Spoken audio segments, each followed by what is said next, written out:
სიცხეებისთვის ვაკეთებ. შენ!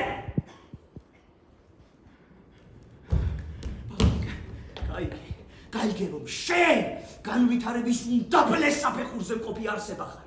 ხო! არსება! რომლის ყველა ქცევა ჯერჯერობით მხოლოდ და მხოლოდ ინსტინქტებია. გესმის ცხოველური ინსტინქტები. და შენს ადამიანებას ძალიან დიდი დრო სჭირდება.